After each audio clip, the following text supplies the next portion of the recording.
প্রাথমিক ও গণশিক্ষা মন্ত্রণালয়ের উপদেষ্টা অধ্যাপক ডক্টর বিধান রঞ্জন রায় পোদ্দার বলেছেন, বছরের শুরুতেই আমরা শিশুদের হাতে প্রথম শ্রেণী থেকে তৃতীয় শ্রেণীর সকল বই পৌঁছে দিয়েছি। শনিবার সকালে জাতীয় প্রাথমিক শিক্ষা একাডেমি ময়মনসিংহে দশম গ্রেডের কর্মকর্তাদের সঙ্গে মতবিনিময় শেষে সাংবাদিকদের তিনি আরো বলেন, পরিমার্জন এবং বাইরের একটি টেন্ডার বাতিল করার কারণে কয়েকটি ক্লাসে বই দিতে বিলম্ব হচ্ছে। ইতোমধ্যে প্রাথমিকের চতুর্থ ও পঞ্চম শ্রেণীর বই ছাপানো হচ্ছে, তা আমরা সার্বক্ষণিক মনিটরিং করছি। জানুয়ারির মধ্যেই শিক্ষার্থীদের হাতে বই তুলে দেওয়া হবে। প্রাথমিক বিদ্যালয়গুলোতে কেন শিক্ষার্থীর সংখ্যা কমে যাচ্ছে এমন প্রশ্নের জবাবে বিধান রঞ্জন রায় পোদ্দার বলেন, শিক্ষিত টিচারদের নিয়োগ দেওয়ার পরও প্রাথমিক বিদ্যালয়ে শিক্ষার্থীর সংখ্যা কমেছে। তার অনেক কারণ রয়েছে।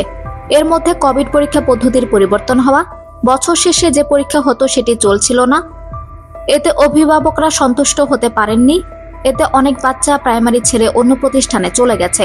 এ থেকে কিভাবে উত্তরণ করা যায় সেটা নিয়ে কাজ করা হচ্ছে। উপদেষ্টা আরও বলেন, আমরা আমাদের পরীক্ষা পদ্ধতি আবার পরিবর্তন করেছি, তবে ঠিক আগের মতো যাচ্ছি না।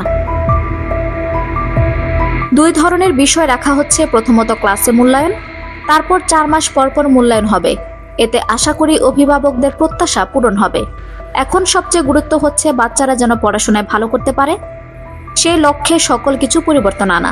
এ সময় জাতীয় প্রাথমিক শিক্ষা একাডেমির ময়মনসিংহের পরিচালক ফরিদ আহমেদ, উপপরিচালক সাদিয়া উম্মুল বানিন, জেলা প্রাথমিক শিক্ষা অফিসার মিজানুর রহমান খান সহ অন্যরা উপস্থিত ছিলেন।